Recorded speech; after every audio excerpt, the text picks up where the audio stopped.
problems of today lead them to conclude that for them life is not the way.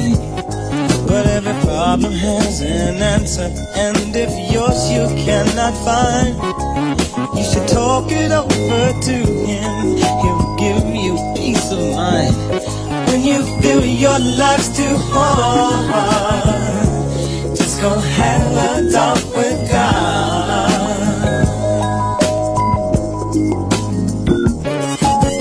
Many of us feel we walk alone without a friend, never communicating with the one who lives within, forgetting all about the one who never ever let you down. And you can talk to him anytime, he's always around. When you feel your life's too hard, just go have a talk with God.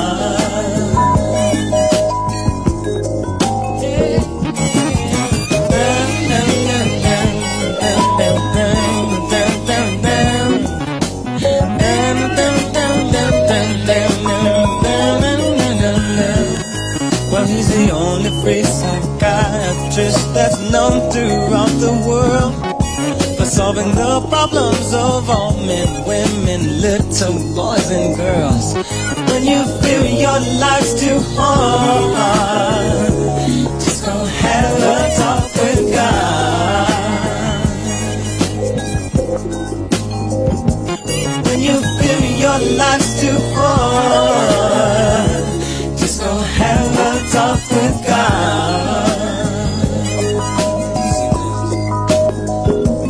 When your love's too much to bear, just go talk to God, he cares.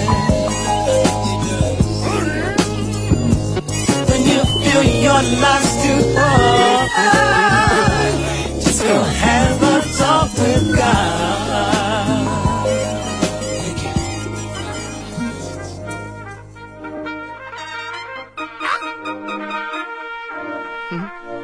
And we back, and we back, and we back, and we back, and we back, and we back, and we back, and we back, hey. This ain't no intro, this the entree. Hit that intro with Kanye, I sound like Andre. Tryna turn my baby mama to my fiance. She like music, she from Houston, like Auntie Beyonce. Man, my daughter couldn't have a better mother. If she ever find another, you better love her. Man, I swear my life is perfect, I can merge it. If I die, I'll probably cry at my own service. It was a dream, you cannot mess with the beam. This is like this many rings, y'all know what I mean. This for the kids of the king of all kings. This is the holiest thing, this is the beat that played under the word. This is the sheep that ain't like what it heard. This is officially first, this is the third. This is a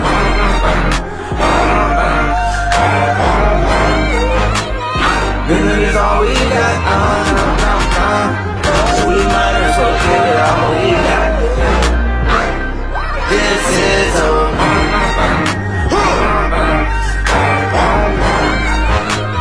this is all we got, so we might as well give it all we got. I get my word from the sermon, I do not talk to the serpent. That's a holistic discernment. Daddy said I'm so determined, told me these goofies can't hurt me. I just might make me some Earl tea. I was baptized like real early, I might get Satan and swirly. Wish I could tell you it's ready, tell you it's ready today. They don't give nothing away, you gotta fight for your way, but that don't take nothing away. Cause at the end of the day, music is all we got. Music is all we got. Music is all we got. So we might as well give it all we got.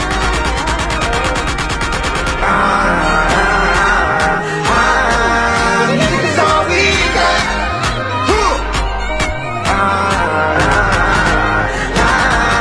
Music is all we got. We know we got it. We know we got it. We We know we got it. We know we got it. We know we got it. We know we got it. We know we got it. Music's all we got.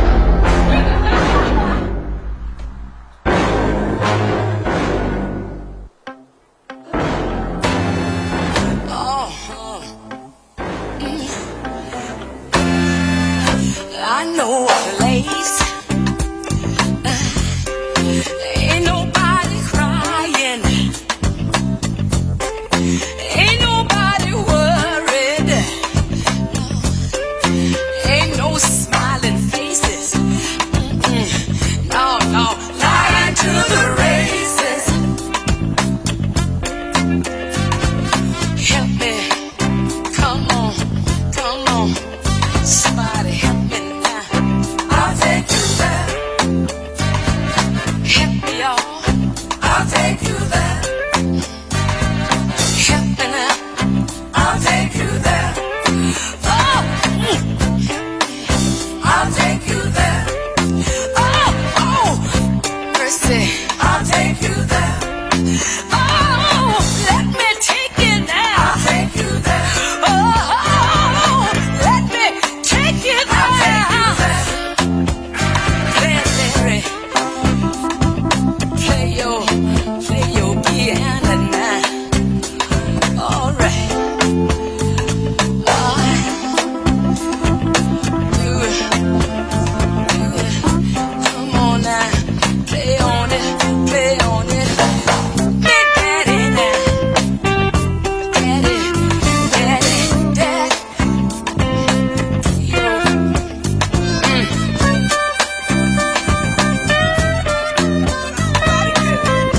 Ooh, Lord. All right now, baby, little baby, need you here, help me out. Come on, little baby. All right.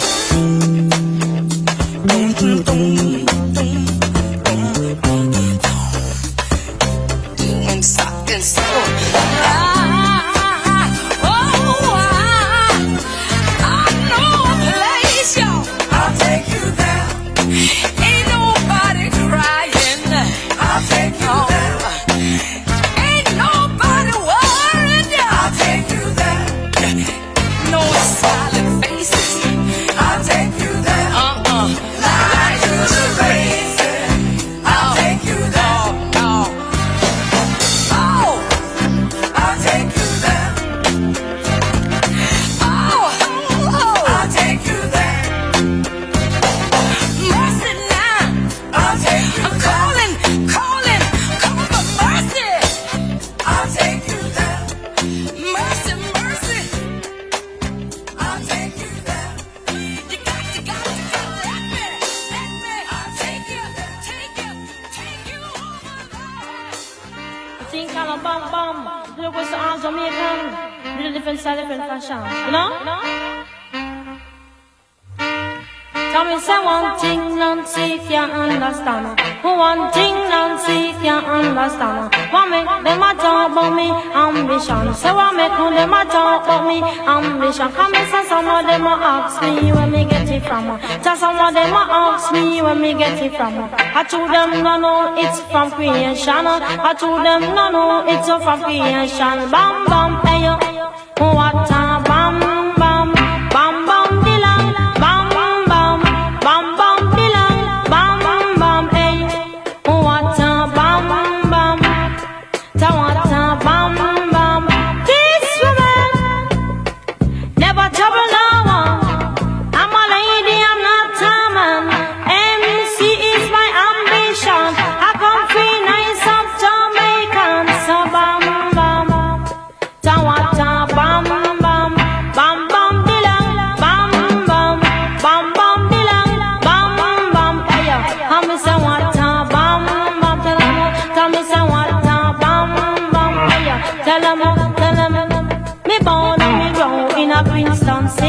I not see right the Christian's lyrics. When you hear them, you sound like Christy biscuit. You come in at the place and me say well slicky bam bam hey yo.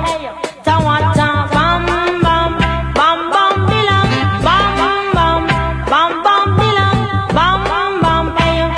Tawata bam bam hey yo. Say what bam bam. That's how much them a say me want come and shut them plan.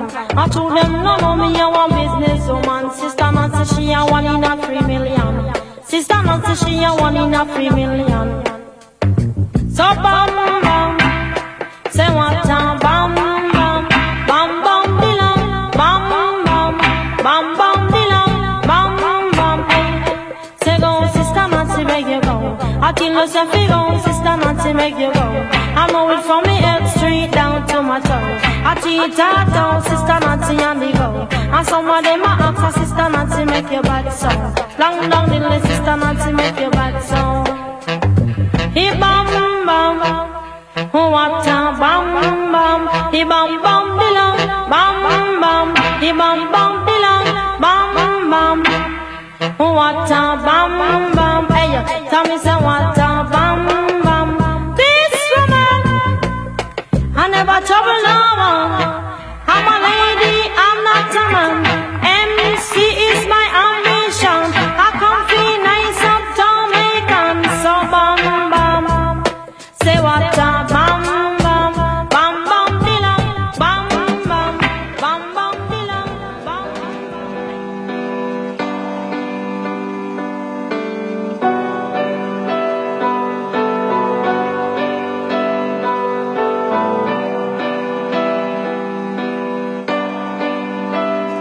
Even though the dancing's done, don't worry cause the night is young. Who cares where we go, we're ready for the afterglow. Someone hold the sunlight back, cause we want this night to last. Smoke and lasers, love and rainbows, afterglow. We're ready for the afterglow. Lights and action, stronger attraction, afterglow. We're ready for the afterglow.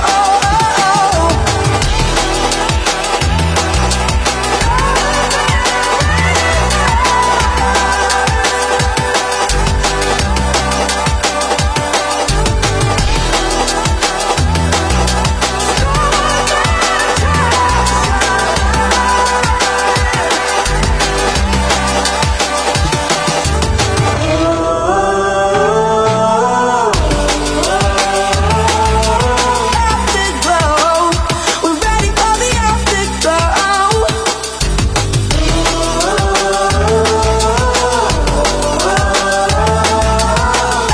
Afterglow. We're ready for the afterglow.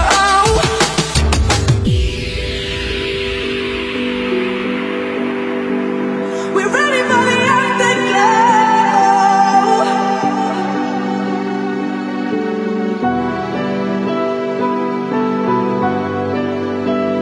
We're ready for the afterglow.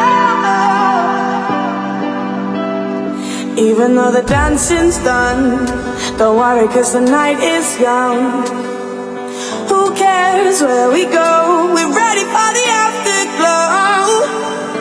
Someone hold the sunlight back, cause we want this night to last. Smoke and lasers, love and rainbows, afterglow. We're ready for the afterglow. Lights and action, stronger attraction, afterglow. We're ready for the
From the 4th District, Stephen Horford.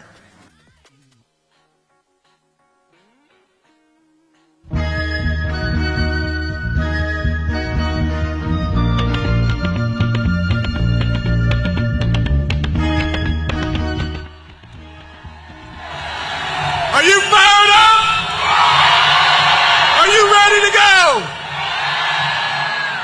I'm Congressman Stephen Horford, and I'm proud to represent Nevada's 4th Congressional District and to serve as chairman of the Congressional Black Caucus and co-chair of the Labor Caucus. I've got some phenomenal colleagues who are with me today: Congressman Meeks, Congresswoman Beatty, Congresswoman McBath, Congresswoman Sewell, Congresswoman Barragan, Congressman Gomez, Congressman Kassar, and Congresswoman Chu. Thank you all for joining us today. So you all are here in the 4th Congressional District, and I'm proud to represent the hard-working people of North Las Vegas. And I'm proud that Cheyenne High School is here in my district. Now, a little bit of history. Back in 2007, this was the site of then Senator Obama's rally 16 years ago. I was standing here with him then, and I'm proud to welcome him back now. It's an honor to be here with President Barack Obama as we come together for a cause that couldn't be more important, and that's to elect our next president, Kamala Harris, and Governor Tim Walz. Now, Nevada, we're at a critical point in our history, and the stakes in this election couldn't be higher, not just for our state, but for our communities, for working families, and yes, for our entire nation. I want to remind you all about the power of our vote and the power of our voice. Now look, voting doesn't change everything, but not voting changes absolutely nothing. So we have to get out there and we have to make sure that our voices are heard at the ballot box. Are you ready to do that? Early voting is already underway here in Nevada, starting today, and we need everyone every neighbor, every friend, every family member to get out and to vote early. You don't have to wait till Election Day. You can make your voice heard right now. Because trust me, this election is about more than who sits in the Oval Office. It's about what kind of future that we want for ourselves, for our families, and for generations to come. Nevada has always been a battleground where elections are won or lost by just a few thousand votes. That means that each and every one of us can make a difference.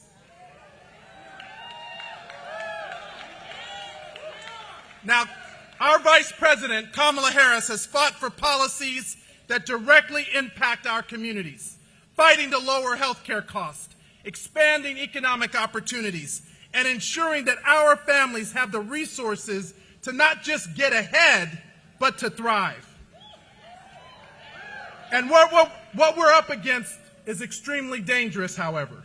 Things like Trump's Project 2025,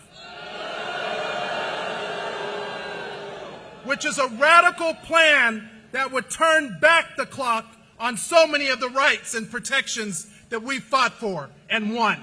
But we're not going back. We're going forward. Trump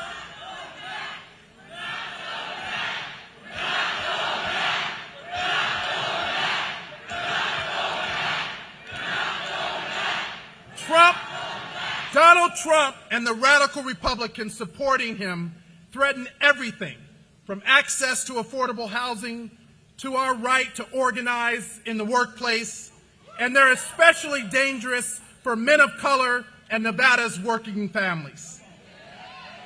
They would make it harder for us to have access to quality jobs. They would undermine our ability to build wealth, and they would gut the very social safety nets that keep our families afloat. They would put the American dream out of reach for so many families that we fought to bring closer to it. But here's the good news. We have the power to stop it. We have the power to stop it. By turning out in record numbers, by voting early, by electing leaders like Kamala Harris and Tim Walz,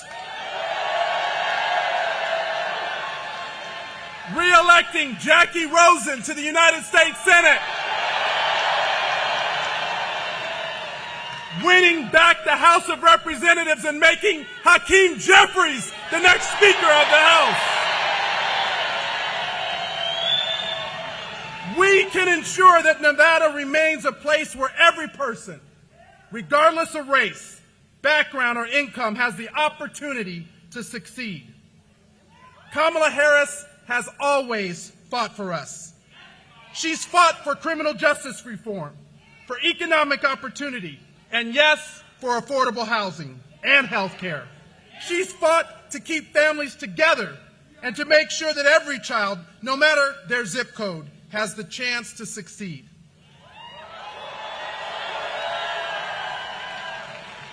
But right now, she can't do this alone. She needs all of us to fight for her. So Nevada, now is the time. Let's rise to the occasion. Let's get out and vote early. Let's protect our future. Let's reject the dangerous path of Project 2025 and choose a path of progress, justice, and opportunity, because together we can make sure that Nevada and America continue to move forward. But it all starts with us. It starts with you, and it starts with your vote. Are you ready to vote? Yeah! Are you ready to win? Yeah! Because when we fight, we win. When we fight, we win. And when we vote, we win. So let's get out there and show people how we win.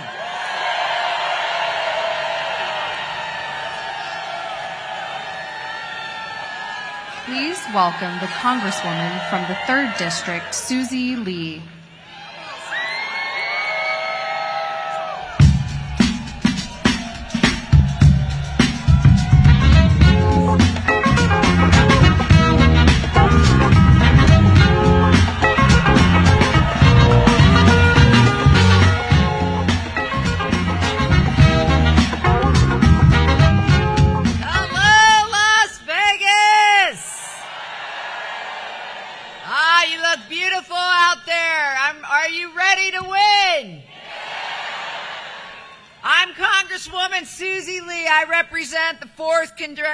Congressional District, and I'll tell you what, I'm ready to put Kamala Harris and Tim Walz in the White House. Are you? I'm ready to re-elect Jackie Rosen to the Senate. Are you?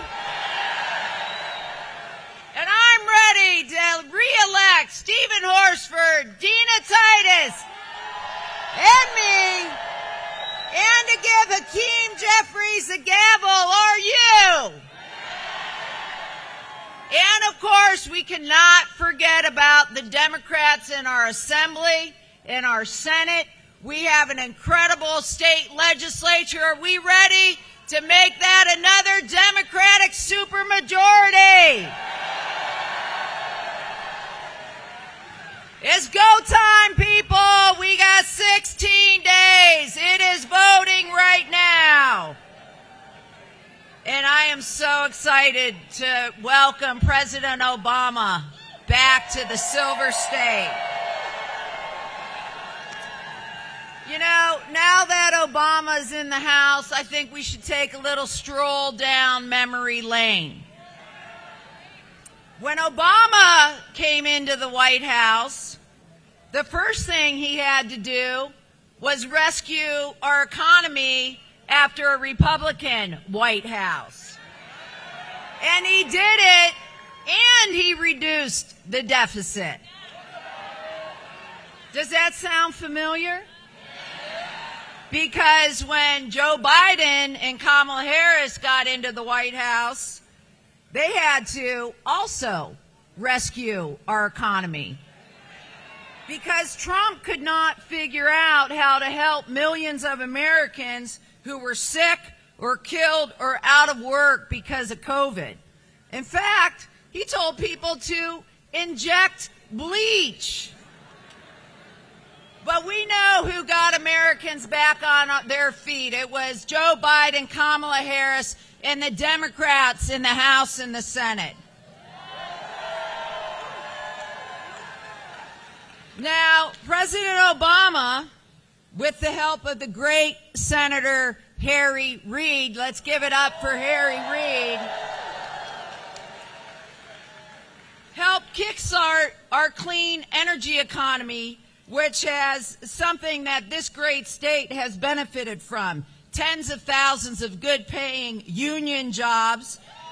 Let's give it up for the union. And billions of dollars of investment. Then we joined the Paris Climate Accord. Well, guess who denied climate change and pulled the U.S. out of the Paris Climate Accord? That's right, Trump did that. And that's why we say we need Kamala. Can I hear it? We need Kamala.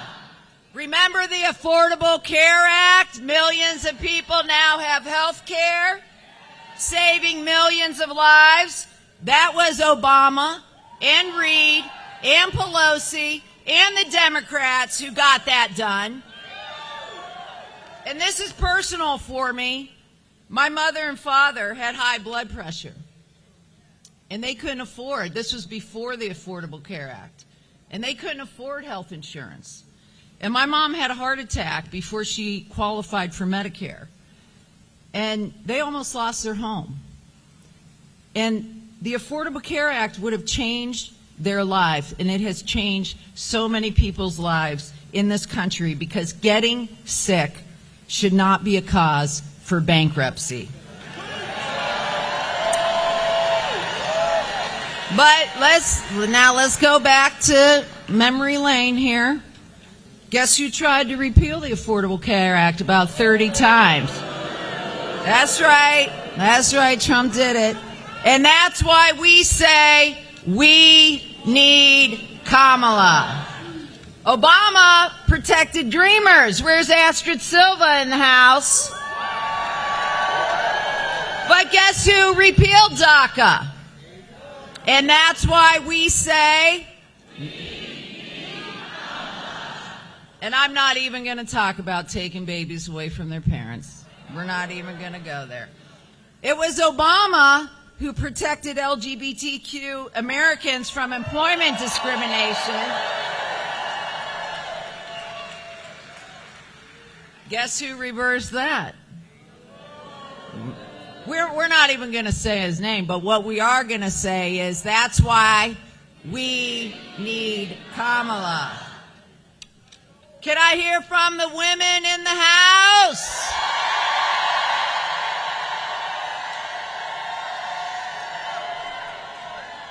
It was President Obama that signed the Lilly Ledbetter Fair Pay Act because we should be paid the same amount for the same work. And guess who overturned a rule that would require companies to report what they pay people by race and gender? And that's why we say, now, after overturning Roe v. Wade,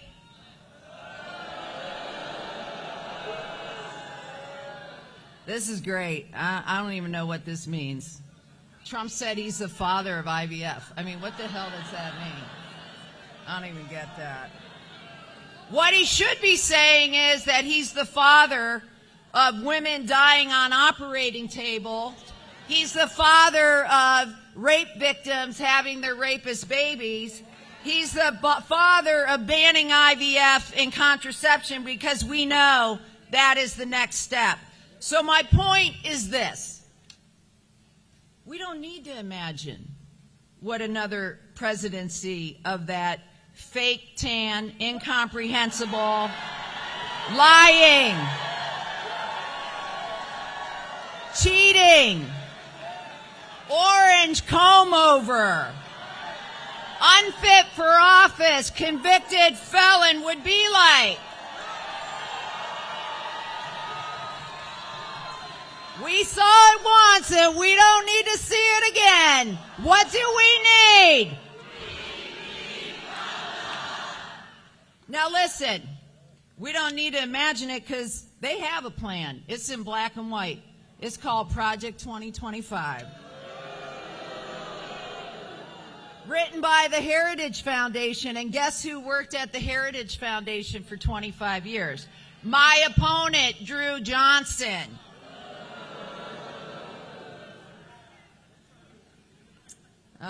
But they're like, I've never even read the book. I've never even read it. They're like, I don't know what you're talking about.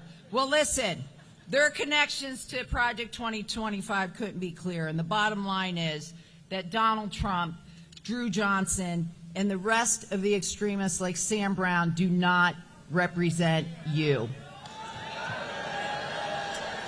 We saw it before, and now it's in black and white, and they plan to do it again.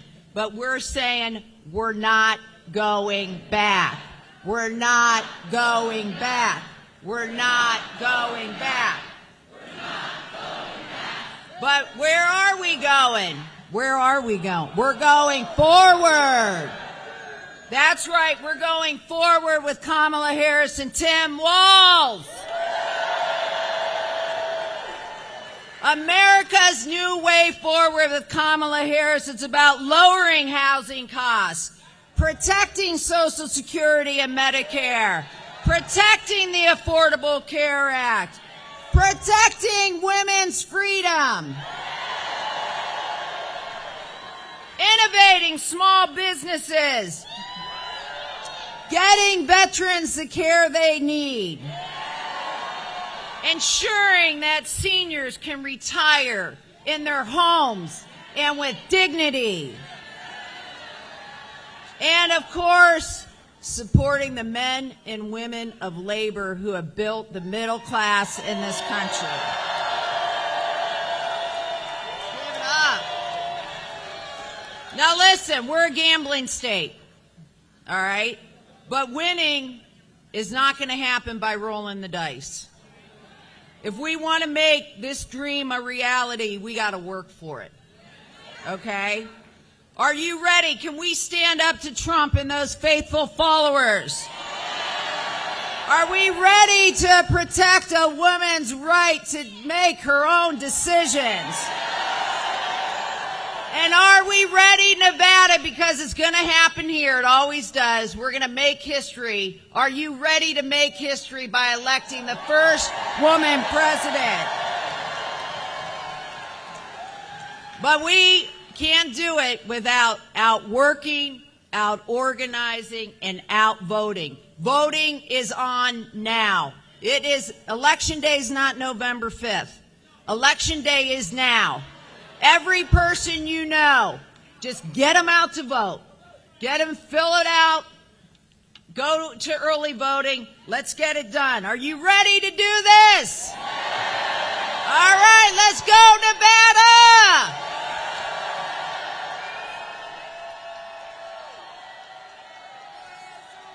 Please welcome the Congresswoman from the 1st District, Dina Titus.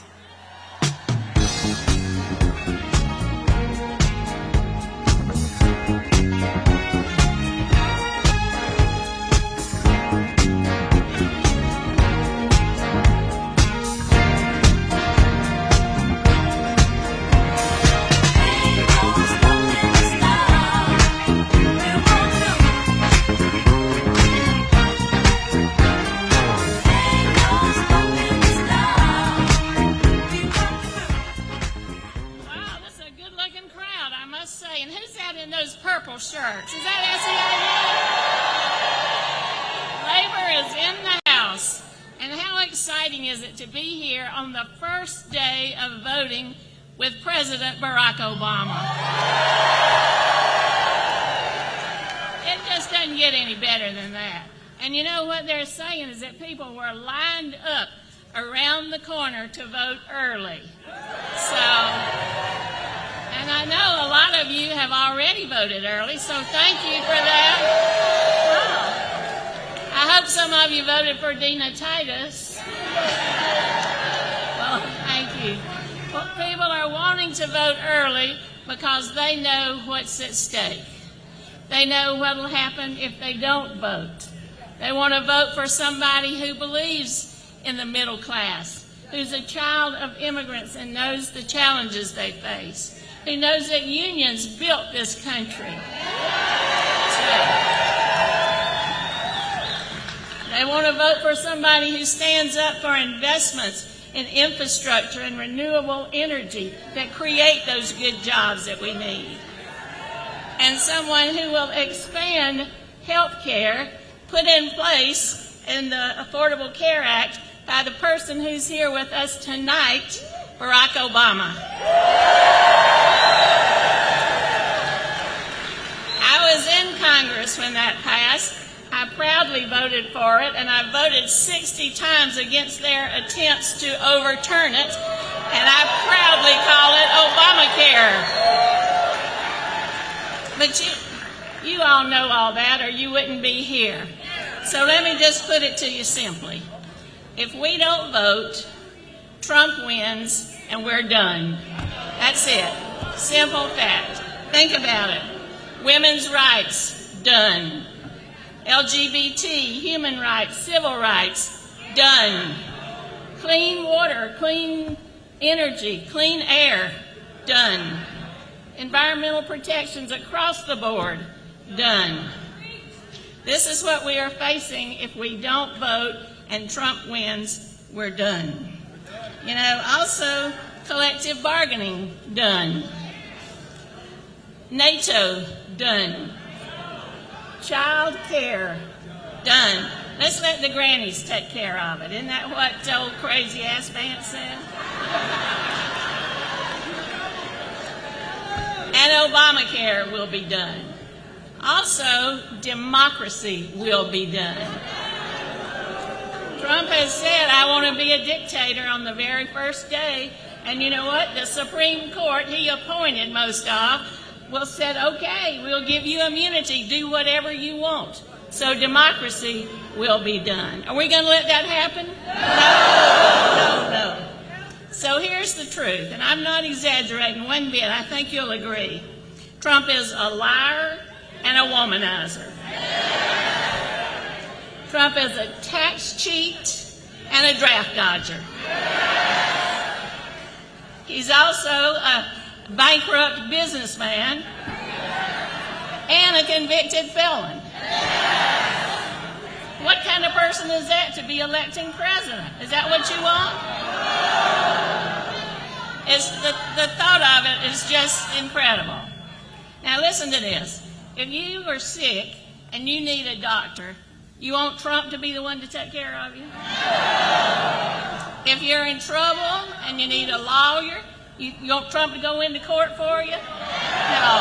No. If your car breaks down, you think Trump would make a very good mechanic? No. If you need a little salvation, are you going to Trump thinking he'd be a priest? No. And here's one. If you got children in school, do you want Trump to be their teacher? No. So why the hell would we want him to be president? No.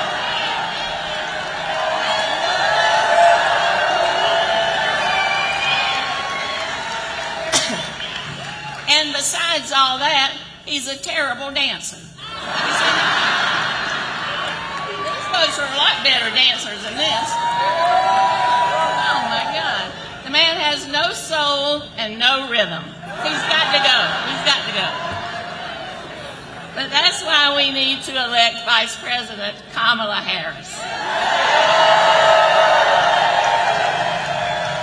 She stands for the things that we believe in. She cares about us, not just herself. She's someone we can trust and be proud of to have in the White House as our president, like Joe Biden and Barack Obama. So I say to all of you, and I know I'm preaching to the choir, but we got to get out there, get in the streets, and get this done. And I say, let's just rock and roll and push him off the dance floor for good.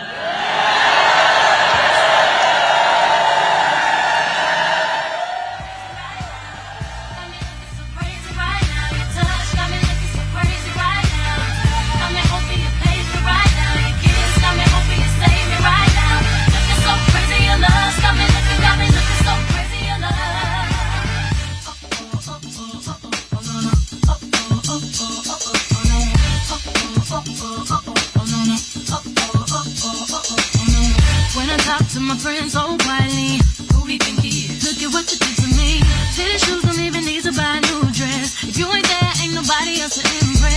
It's the way that you know what I thought I knew. It's the beat in my heart just when I'm with you. But I still don't understand just how you look do what no one else can. Got me looking so crazy right now. Your love's got me looking so crazy right now. Got me looking so crazy right now. Your touch got me looking so crazy right now.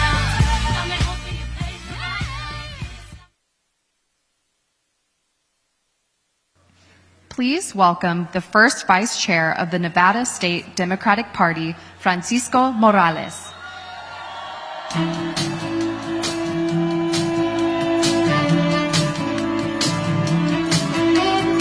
Over the horizon, soon sailing. Hello and welcome. Muy buenas tardes.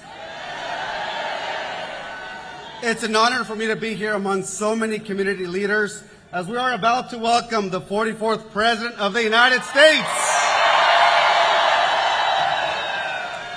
My name is Francisco Morales. I'm an immigrant. I'm a local landlord. I'm an attorney. And I came to this country when I was 5 years old from Michoacan, Mexico. My family came here. We didn't speak a word of English. We didn't have much to our name. But my parents had a hope, a dream, that their 4 sons, 5 daughters, family of 9, could achieve their American dream.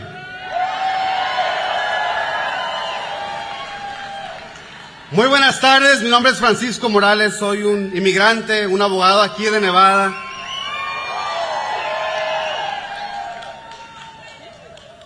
Llegué con mi familia de Michoacán, México, cuando tenía 5 años. Mucha gente de Michoacán aquí, ¿verdad? Cuando llegamos a este país no teníamos nada, no hablábamos inglés, pero mis padres tenían la esperanza de que un día sus hijos pudieran lograr el sueño americano en este país. Sí se puede y sí se pudo. You know, by chasing this American dream, did not come without challenges. I saw my family struggle to pay the bills, put food on the table, oftentimes pay rent. We constantly face the threat of eviction. And time again, I've seen politicians promise that they're going to reduce costs, that they're going to bring the cost of living down and help the middle class. Donald Trump made this promise, but all he did and all he gave us was a failed tax plan that only benefited the billionaires of this class while turning his back on the middle class. He left out more than 70,000 Nevadans from gaining overtime protections, resulting in $10 million in lost wages in 2020 alone. And of course, we all know that his Project 2025 agenda is even worse. His economic agenda will raise taxes on the middle class by nearly $4,000 a year. He wants to slash earned benefits like Social Security and Medicare that my parents rely on and that so many Nevadans rely on.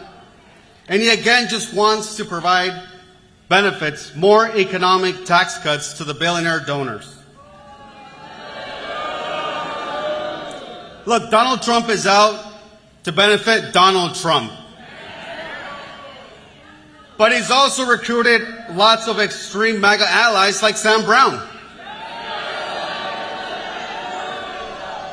But look, the good thing is that Vice President Harris and Tim Walz, they have a new vision forward.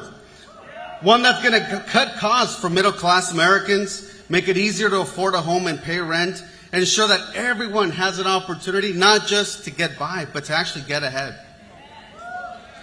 They're proposing to give a $25,000 $25,000 down payment assistance so that folks could buy their first home and start building generational wealth and start building that American dream that we all seek. She wants to provide tax incentives so that we can start more small businesses, and she wants to cut red tape so that we can actually start building more homes and actually tackle the housing crisis. Look, these are real, tangible solutions for Nevadans that are going to reject and refuse to accept Trump's Project 2025 agenda.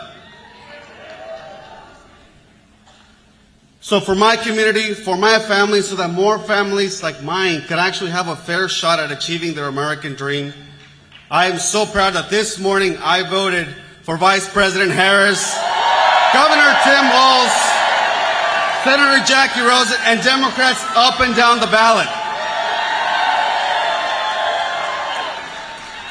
But let me just say this. Voting, we all got to vote early. Turn in your mail ballots, vote in early. But when you do so, sign up for a canvassing shift, make a phone call your neighbors, call your family, call everybody that you know so that we can together make the right decision in this election. Because we know que cuando votamos, ganamos. When we vote, we win. And now I'm so proud to introduce a champion of the working class, a champion of getting things done in the Senate, somebody who is incredibly effective at delivering for Nevada, Senator Jackie Rosen.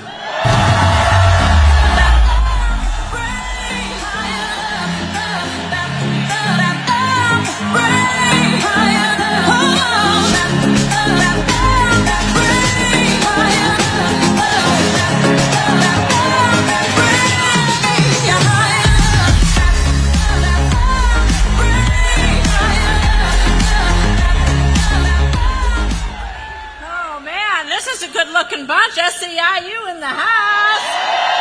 I see it.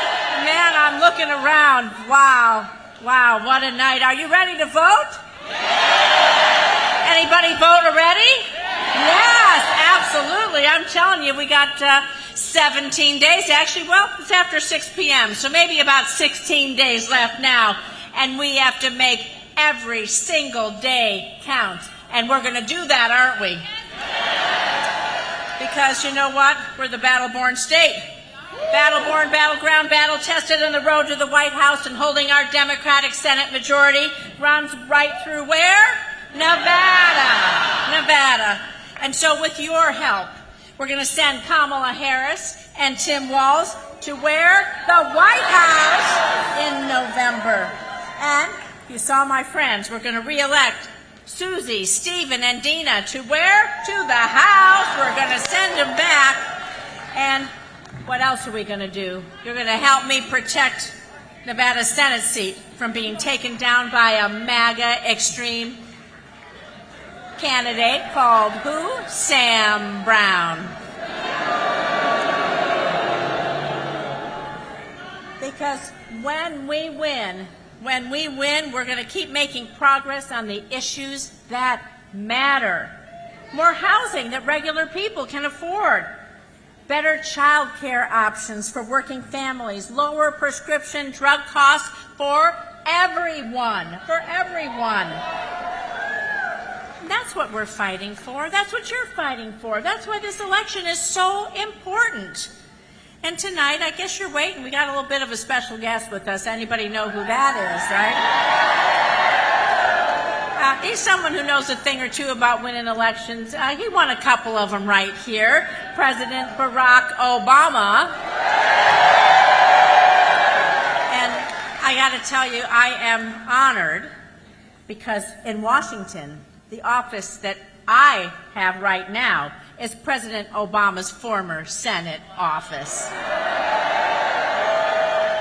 So I want to thank him for coming back to Las Vegas time and time again to help us get out the vote and mobilize, organize, and get us excited for the next 16 days. Nevada vote, Ayuna, thank you.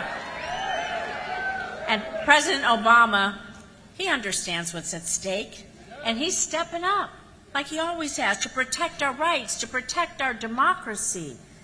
Just like he helped protect the health of millions of Americans by passing and signing the Affordable Care Act.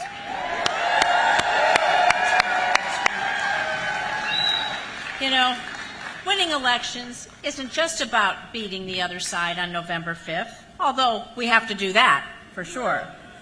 But it's really about the progress we can deliver for the American people if we elect the right leaders. And so, thanks to the Affordable Care Act, hundreds of thousands of Nevadans have been able to get better access to health care that's high quality, that's more affordable, with guaranteed protections for pre-existing conditions. It matters. It matters. I can tell you my opponent wants to take that away. But in the Senate, what we've done is we fought to protect and strengthen the ACA so that we can keep lowering costs for the middle class.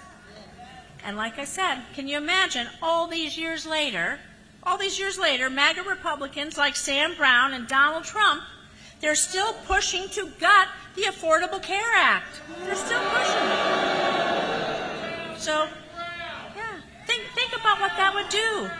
Yeah, think about what that would do to you if there was no Affordable Care Act.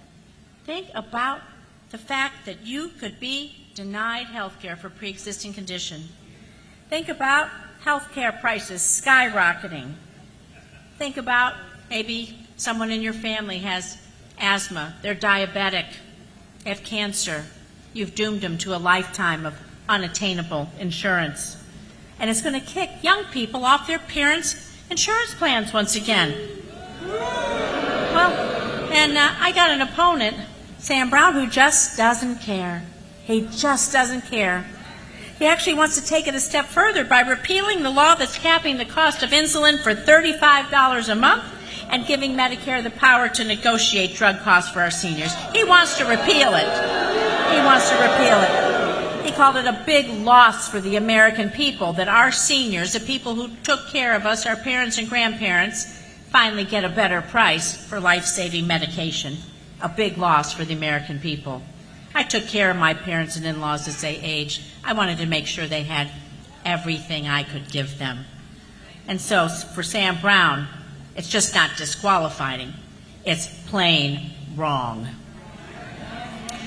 And so Nevadans have an opportunity starting today with early voting, which everybody did, which you're going to do. You're going to chart a different path for our state, a different path, a path forward for our families, for our children. We can elect leaders that are going to protect your health care, lower drug costs, leaders that are going to work together to fix our broken immigration system, going to secure our border, ensure a pathway to citizenship for our dreamers, and instead of using all of this as a political football. So we need leaders that are going to reach across the aisle, try to find bipartisan solutions and common ground instead of sowing division and gridlock. Leaders that are going to defend our reproductive freedom from anti-abortion extremists like Sam Brown who want to take women's rights away. We're not going to let them. We're not going back. We're not going back. That's right.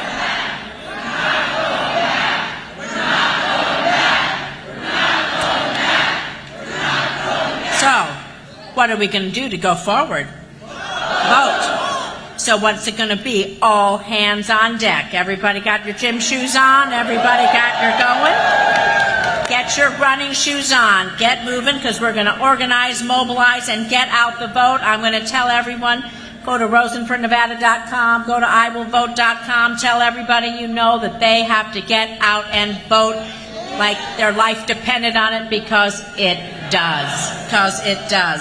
I know you can text Jackie to 30508. You can help us, too. I know you're all involved, but if you know anybody that isn't, tell them we need them to get busy. Get busy. So, together with all of you, I look out here today and I see so many friends from so many places, and I am proud to be a Nevadan. I am proud to stand with all of you every day, with your heart, with our community, with how we feel about Nevada and what we hope for our future. We're voting for our future, and we're going to send Kamala Harris and Tim Walz to the White House.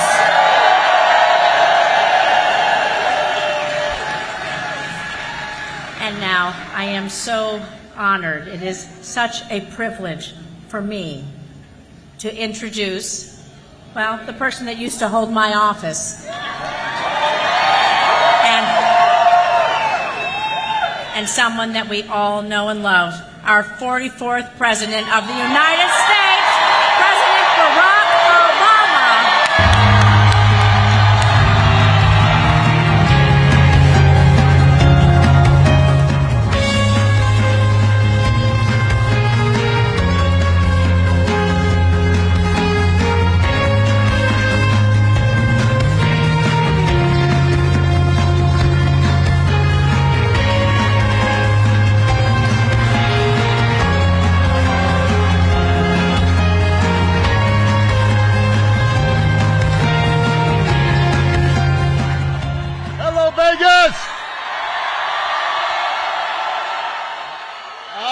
Fired up? You ready to go? Oh, it is good to be back in Nevada. It is good to be back at Cheyenne High School. I've been here so many times over the years, it feels like I should get a diploma. I feel like a desert shield. Now, I love you back. I do. That's why I keep coming back. But I am here today for a very important reason.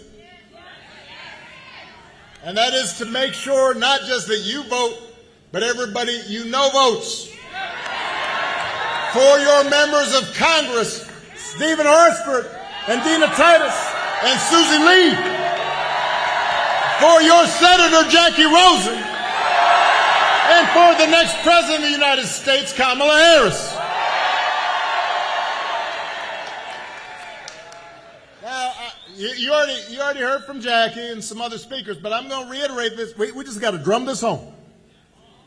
Here in Nevada, voting has already started. You can vote early by mail, or you can vote in person. You can still register to vote at any early vote center in your county. Just go to iwillvote.com/NV, iwillvote.com/NV, and you can find a vote center or a ballot drop box near you. And then help your friends and family make a plan to vote. Because together we have a chance to choose a new generation of leadership in this country and start building a better, stronger, fairer, more equal, more hopeful America. Now, but before I start digging in, it's kind of hot in here.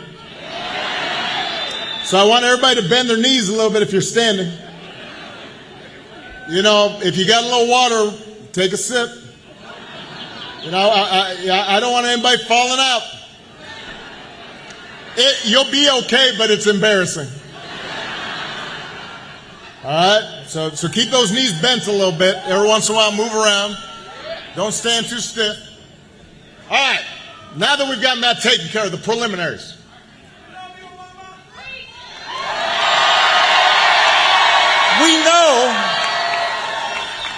We know this election's going to be tight. And it's going to be tight because a lot of Americans are still struggling. You know, as a country, we've been through a lot over these last few years. You think about it. We had a historic pandemic that wreaked havoc on communities, on businesses. And then the disruptions from the pandemic caused price hikes. And that put a strain on family budgets.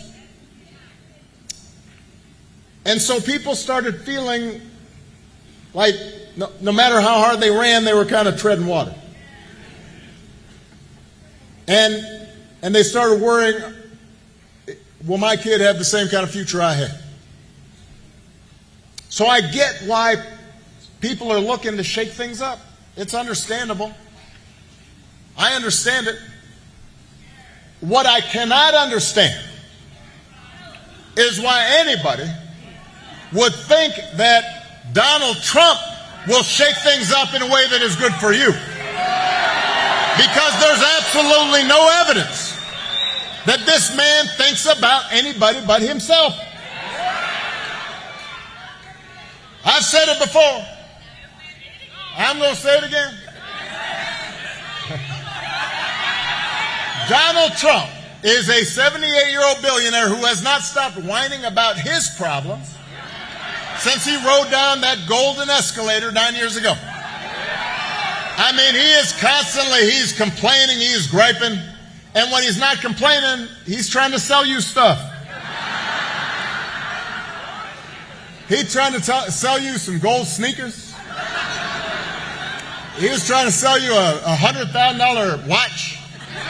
Supposed to be Swiss made, but nobody in Switzerland really knows where it got made. He's trying to sell you a Trump Bible. Think about that.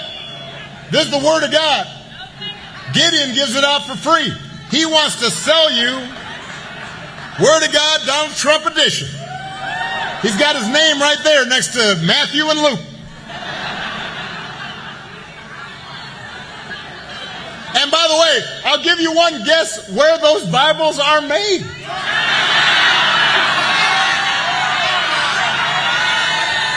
In China. Yeah, this is Mr. Tough Guy on China, except when he can make a few bucks.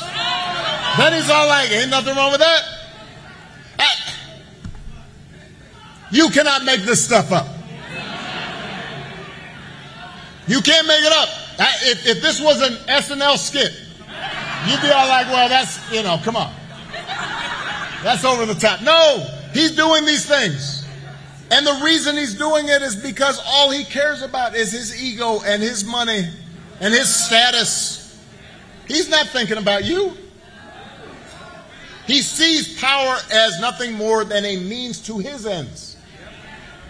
He wants the middle class to pay the price for another huge tax cut to help mostly him and his country club buddies.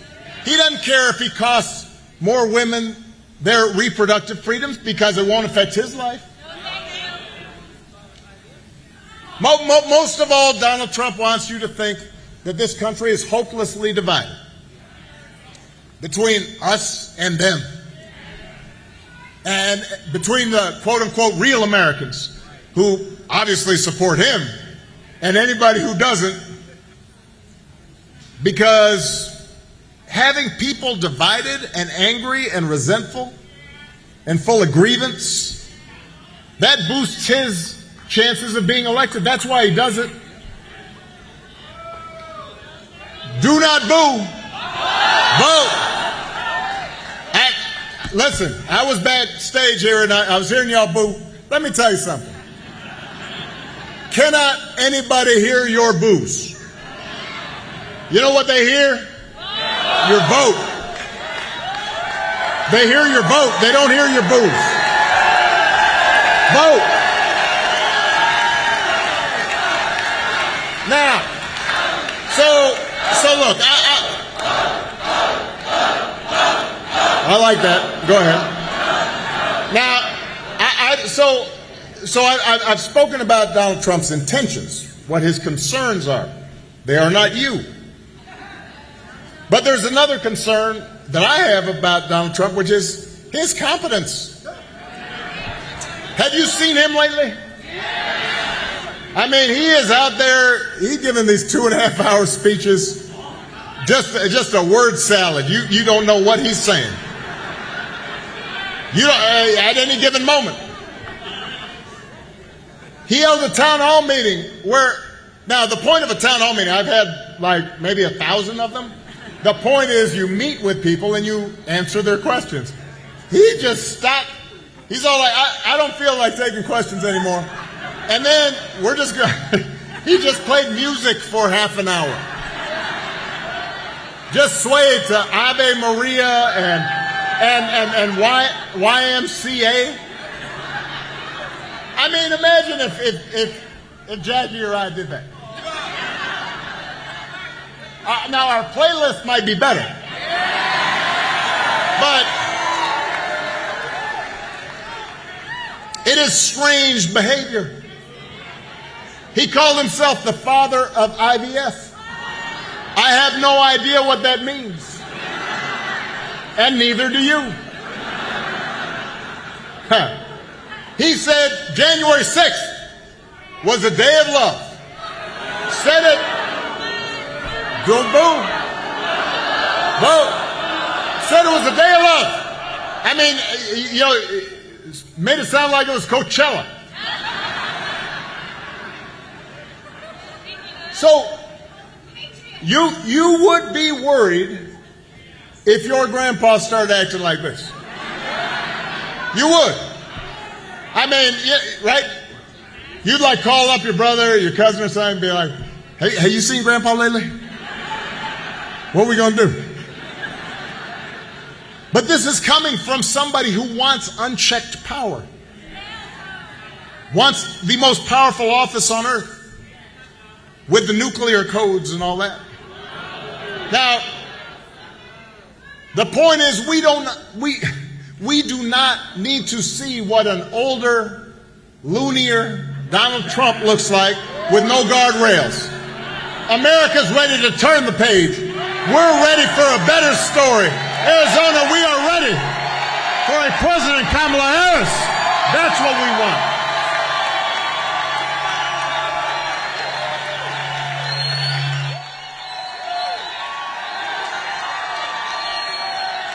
And the good news is that Kamala Harris is ready for the job. I mean, this is a leader who has spent her entire life fighting on behalf of people who need a champion.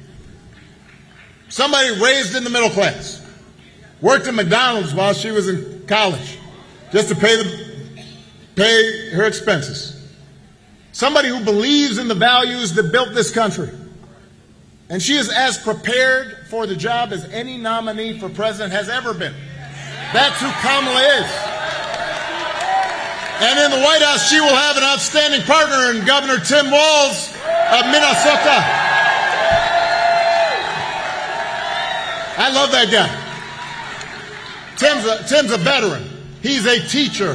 He is a football coach. He's a hunter. Been a great governor. Working with Democrats and Republicans to get stuff done. And I just found out he can take vintage trucks apart and put them back together again. Now imagine that. You think Donald Trump can do that? Do you think Donald Trump's ever changed a tire in his life? Huh. You know, if he gets a flat tire, he calls Jeeves. Jeeves, change that tire.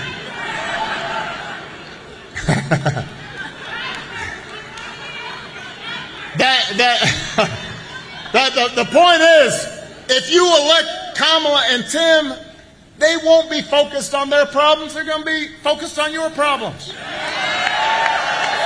They understand too many folks here in Nevada and across the country are struggling to pay the bills. And listen, wages actually are steadily growing, and inflation is finally slowing. But for a lot of folks, the price of everything from health care to housing to groceries, it's still too high. It hurts. The question is, who's actually going to do something about it? Yeah, I know you know the answer, but I'm going to tell you anyway. Somebody's all like, I know.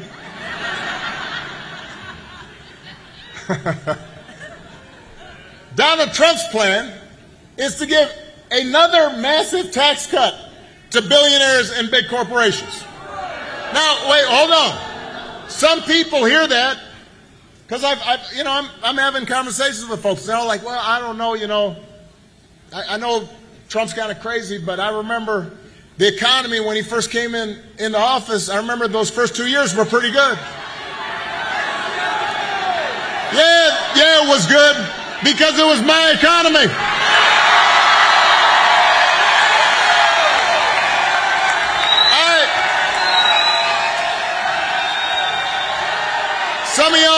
Some of y'all remember what it was like in Nevada when I came into office. The worst financial crisis in history. The housing market collapsed here in Nevada. You remember that? Boarded up homes everywhere. Folks' mortgages underwater. I spent 8 years cleaning up that mess that the Republicans had left me.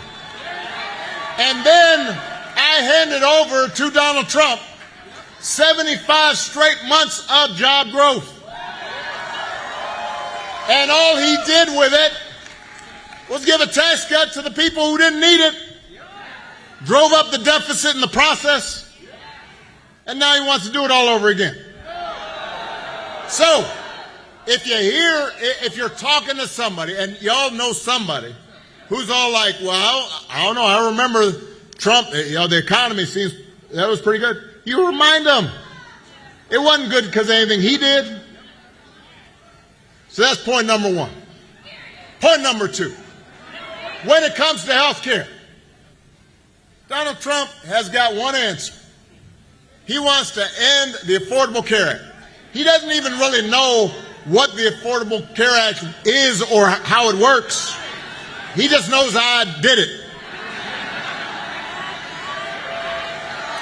No, that's the truth.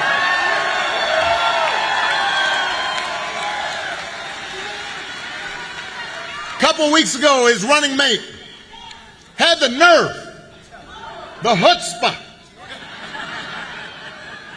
to say Donald Trump, quote, salvaged the Affordable Care Act. There are a bunch of folks from Congress here. Let me tell you, he spent his entire presidency trying to tear it down. And he couldn't even do that right. And now, 8 years after he was elected, y'all saw this, he was at the debate. So the moderators asked a pretty reasonable question. It's like, well, you always say you want to, end the Affordable Care Act. What are you going to replace it with? And he kind of like stumbled, and then he said, well, I have a concept for a plan for how he'd replace it. What? I want y'all to think about this a second. Let's say your boss gives you an assignment says to you, I need this done by Friday. Friday rolls around, and she says, so you finished that project I asked for? And you say, well, no, ma'am, I haven't actually started, but I do have a concept of a plan.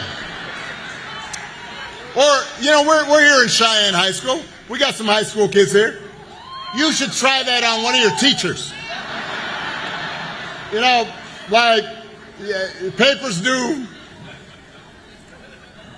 date rolls around, everybody's turning it in, you don't have yours. I say, well, I do have a concept for a paper. What? How's that going to go over? If it wouldn't work for you, why should it work for the President of the United States?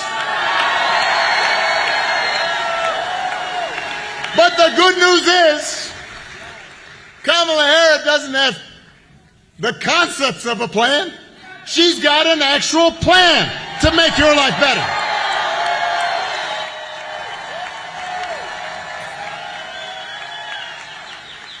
She got a plan to bring down the cost of things like groceries. She'll go after corporations that are jacking up prices, just like she went after big banks and for-profit colleges when she was Attorney General of California. To lower housing costs, Kamala will cut red tape and work with state and local governments as well as the private sector to build 3 million new homes. She has a concrete plan to do that, and then she'll give first-time homebuyers up to $25,000 to help with a down payment. That is a concrete plan to help solve the issue of housing affordability. To lower health care costs.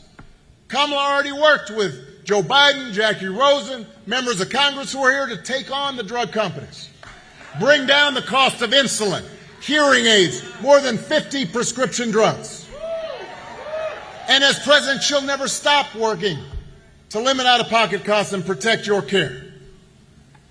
And instead of giving more tax cuts to folks who don't need them, to billionaires, Kamala will give a tax cut to 100 million middle-class and working people here in America. That's who Kamala is. That's what she stands for, not concepts of a plan, actual plans. Now, I got some more points. If you challenge Donald Trump or his VP nominee, Vance, if you challenge them on, well, these concepts don't seem to make much sense and nobody really understands them and the economists tell you they're not going to work, if you challenge them, they'll fall back on one answer. It does not matter what it is. Housing, health care, education, paying for the bills. One answer. Blame the immigrants. Don't boo. What'd I tell you? He wants you to believe that if you elect him, he will just round up whoever he wants and ship them out and all your problems will be solved. Now, let me tell you something, because I've been working on this for a long time. We have a real issue at the border. We are a nation of laws and a nation of immigrants. We have to make sure the system works the way it's supposed to so that we've got legal immigration, which built our nation, where we've got folks like the DACA folks that I worked on behalf of to make sure that they grew up here, that we give them pathways to citizenship. But we also have to have an orderly border. We have to have it fair. There's nothing, that's the truth. We have to fix some aspects of it that are broken. Sí se puede. But when I hear Donald Trump talk, I keep on, he's very quick to say to Kamala, well, you were vice president 4 years. Dude, you were president for 4 years.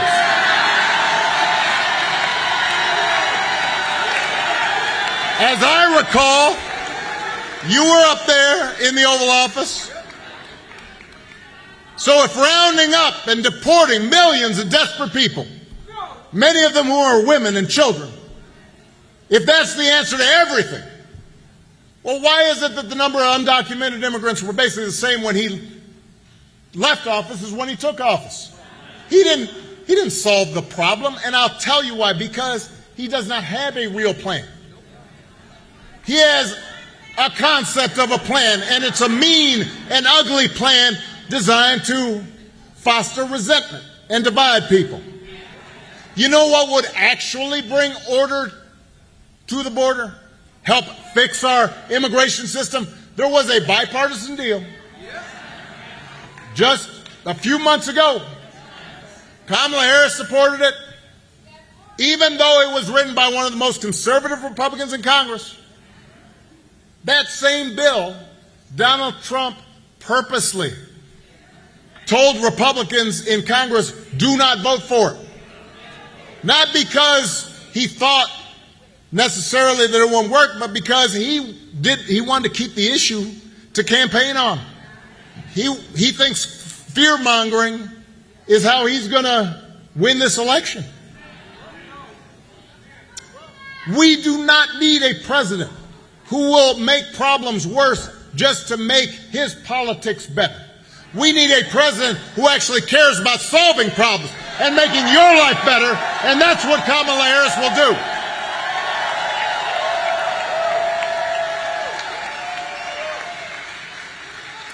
And in order for her to do it, she is going to need a Senate full of public servants like Jackie Rosen. This is something that sometimes folks forget about. We need Kamala Harris in the White House. But I can tell you this from experience. You need a team. Presidents are not kings, although Donald Trump would like to think they are. You need a Congress that supports what you want to get done. Jackie has a long record of looking out for middle-class families, of taking on special interests to bring down costs. She's one of the most bipartisan members of the Senate. She doesn't care which party you're from. If you've got a good idea to make life better for the people of Nevada, she'll work with you. She's for it. That's the kind of person we need in Washington. That's who you need alongside our other outstanding senator from Nevada, Catherine Cortez Masto. The kind of person who's going to roll up their sleeves and help Kamala get things done. Folks who share our values, who want to move the country forward and not back. And one of those values is freedom. So let me talk about that just for a second. Because I don't think we've ever heard an election with candidates who understand freedom so differently. For Donald Trump and his cronies, freedom means just getting away with stuff. It's like he said in the middle of the pandemic. I don't know if people remember this. I remembered it because I was paying attention. People were dying. Our hospitals were overrun. He's the president of the United States, and at one point he said, I don't take any responsibility at all. I am not sure any American president has ever uttered those words. But that's his idea of freedom. I do what I want, and I'm not responsible for anything. Well, we've got a broader idea of freedom. We believe in the freedom to provide our families, for our families if we're willing to work. The freedom to breathe clean air and drink clean water and send our kids to school without worrying if they'll come home. We believe that true freedom gives each of us the right to make decisions about our own life. And it requires us to recognize other people have the freedom to make different choices than the choices we might make. You know, even on the most divisive issues, I've always said there are good people of conscience on both sides of the abortion divide. I respect anybody whose faith tells them that this is not something they believe in. I understand that. But if we believe in freedom, then we should at least agree that such a deeply personal decision should be made by the woman whose body is involved and not by politicians.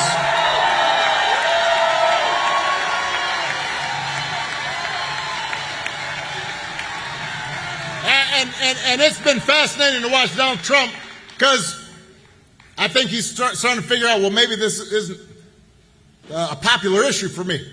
So, and he'll say anything, right? So now he's trying to tie himself into a pretzel on this issue. When he first ran for president, he said he would support punishing women who got an abortion. A few weeks ago, he told a bunch of women, I will be your protector. Listen, I'll tell you how he protected you. He handpicked 3 of the Supreme Court judges who overturned Roe versus Wade. He went out there and bragged about it. Now there are Trump abortion bans in 20 states, many of them with no exception for rape or incest. And he's out there saying, everybody wanted it this way. No, they didn't. So Donald Trump may be confused. But let's be clear about what's at stake here. If you send Jackie Rosen back to the Senate, she and Catherine Cortez Masto will vote to restore the reproductive freedom that women had for nearly 50 years. And if Congress passes that bill, Kamala Harris will sign it into law.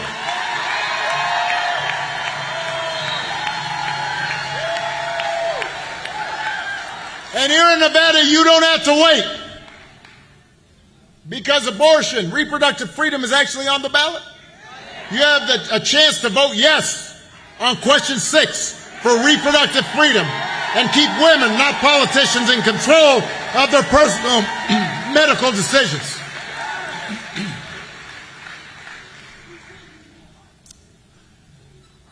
It's an example of how, as frustrating as politics can be sometimes, elections really do matter.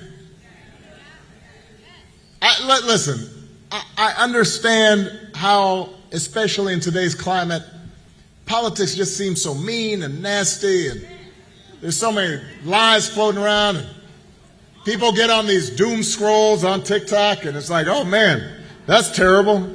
Oh, that's worse. That's terrible. Oh, my God. And so you get frustrated, and it feels like nothing's going to work. But the truth is, when you vote, it matters. It can make your life better, or it can make it worse. Sometimes I talk to folks who don't think it's going to make a difference whether Kamala Harris or Donald Trump wins. Yeah, no, you guys know people like this, right? I mean, they're not bad people. They're just like, politics, it's not going to make any difference in my life. They figure it's not going to have an impact. And I constantly have to remind them, yes, whoever's president, they're not going to end poverty overnight. They're not going to end racism. Right? You're not suddenly going to not have to go to your job and listen to your boss. Things are not going to suddenly be perfect. But you know what? It makes a difference. When I passed the Affordable Care Act, almost 50 million people got health care that they didn't have before. That made a difference in their lives. More than 50 million people with pre-existing conditions can no longer be denied coverage or charged more. It made a difference to them. Listen, when I was president, I'll give you just one other example. And I want you to use this example when you're talking to folks who say it's not going to make any difference. I had been talking to scientists for a while, and so in my last year in office, we put together a playbook for how to deal with the eventuality of a pandemic. Because scientists had been saying, with globalization and travel, etc., rising populations, that at some point there was going to be a pandemic. And so I said to my team, I said, we got to have a plan, just like you do for hurricanes or tornadoes or natural disasters. So we put together this whole playbook.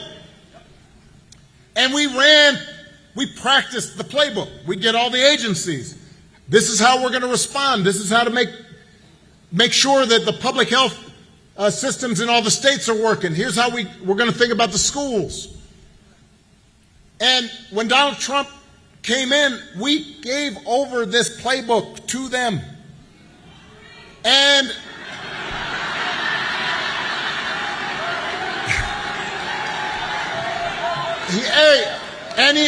but the point is, he ignored it.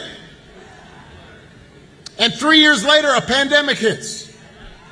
Now, I want to really be fair on this, but I want everybody to pay attention. No matter who was president at the time, this was going to be a problem. This was a generational pandemic. People were going to get sick. People were going to die. We didn't have a vaccine right away. Businesses were going to have to shut down for a while. Travel was going to be restricted. But if you look at a country like Canada, their per capita death rate was 40% lower than it was here in the United States. So just do the math. That's more than 400,000 people. People's grandmothers, people's fathers, people's moms, who would have been alive if Donald Trump had just paid attention and tried to follow the plan that we gave him.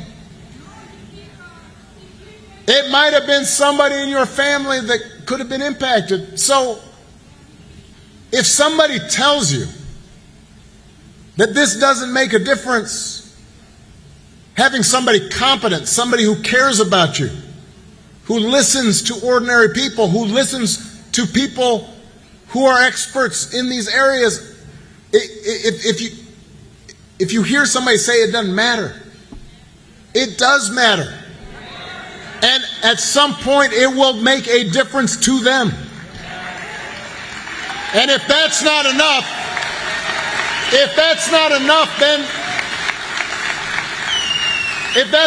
then remind them that, you know what, this election is also about more than policies, it's about values. And it is about character. Some of you know, I grew up, I didn't have a father in the house. My parents divorced when I was 2. I met my dad once for about a month. But I did have a lot of people around me. A stepfather, my grandparents, teachers, coaches, most of all my mom, who taught me the difference between right and wrong. Showed me what it meant to have integrity, to be honest, to be responsible, to work hard, to treat other people the way I wanted to be treated. And most of you grew up the same way. And I'll tell you the truth. You know, when I was a teenager, young adult, I didn't always live up to those values. I made mistakes, but I tried to learn from them. And as I got older, I continued to benefit from people who reinforced those values. Obviously, my wife, Michelle, but also friends and neighbors and co-workers. And I'll give you an example. Being here in Vegas makes me think about my friend Harry Reid, who was the president of the Senate for a long time. And he was a proud Democrat. He didn't shy away from bare-knuckle politics. Right? One day a staffer handed him a draft of remarks in which he referred to himself as a former boxer, and he was editing it and he crossed out former. He was a tough guy. He was 70 years old at the time, but he refused to see politics as just this battle between good and evil. He'd work with Republicans. He'd work with people who didn't agree with him. He understood we're all a bundle of contradictions. We all got flaws, but despite our individual differences, it's our collective humanity, what we have in common, that makes a difference. That's what makes a country great. The point is, he had values, he had character. One of the most disturbing things about this election, about Trump's rise in politics, we seem to have set aside the values that so many of us were taught. A few weeks ago, one of the deadliest hurricanes in American history. President Biden, Vice President Harris, they're down meeting with local officials, comforting families, making sure aid is in place. Donald Trump and his running mate made up stories about the Biden administration withholding aid, giving it to undocumented immigrants, not giving it to Republicans, just making this stuff up. Even Republicans on the ground, even MAGA Republicans on the ground, said it wasn't true. So my question is, when did that become okay? How can it be okay? It doesn't matter where you stand on the issues. Doesn't matter what your party is. That kind of behavior is not okay. If your coworkers acted like that, they wouldn't be your coworkers very long. If you had a family member like that, you might still love them, but you wouldn't put them in charge of nothing. And yet, when Donald Trump repeatedly lies or cheats or shows utter disregard for our Constitution or just insults people, when he calls service members who died in battle losers, or fellow citizens vermin, or the enemy within, people make excuses for it. They say, well, he's not serious. He's not. Everything a president says is serious. Everything that somebody who's aspiring to office is listened to. And people make excuses for it. They think, well, it's funny, or it's okay as long as our side wins. And I've noticed this especially among some men who seem to think Trump's behavior of bullying people or putting them down is somehow macho sign of strength.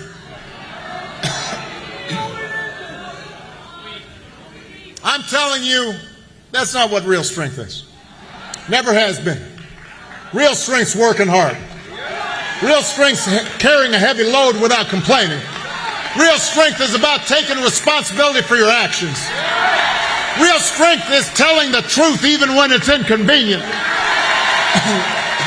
Real strength is about helping those who have less or need some help. Standing up for those who can't always stand up for themselves. That's what we should want in our sons and our daughters. That's what I want to see in the President of the United States. And the good news is, you have candidates to vote for in this election that have demonstrated that kind of character, who know what real strength looks like, who will set a good example and do the right thing and leave this country better for it. Nevada, that's the choice in this election. It's not just policies on the ballot. It's about who we are and what we stand for. So whether this election is making you feel excited or scared or hopeful or frustrated or anything in between, do not sit back and hope for the best. Get off your couch and vote. Put down your phone and vote. Vote for Kamala Harris as the next president of the United States. And Tim Walz as the next vice president of the United States. Vote for Jackie Rosen and this whole incredible Nevada Democratic ticket. Help your friends and family and neighbors and co-workers do the same. Because if enough of us make our voices heard, we will leave no doubt about the outcome of this election. We will leave no doubt about who we are and what America stands for. And together we will keep building a country that is more fair and more just and more equal and more free. That is our job, Nevada. Let's go get it. what we're going to do. I love you. God bless you. Let's go vote. Hey. Grab your ticket and your suitcase. Hunter's roll.